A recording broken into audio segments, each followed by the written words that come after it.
戦争が終わる、喜び爆発ガザ、トランプ氏に感謝も。イスタンブール、テルアビブ共同、戦争が終わり、生活を立て直せる、やっと家族に会える。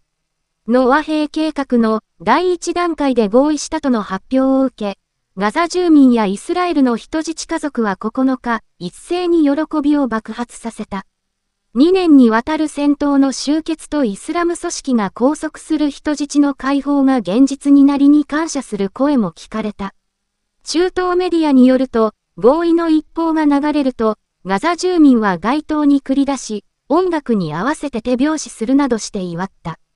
ガザ北部の故郷から中部ヌセイラトに退避したムハンマド・ニハドさん、33は電話取材に素晴らしいニュースだ。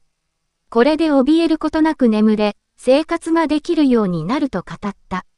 南部ハンユニスサイホー回し地区で避難生活を送るムハンマド・ナセルさん、30は、恒久停戦が実現すればトランプ氏はに値する、と評価した。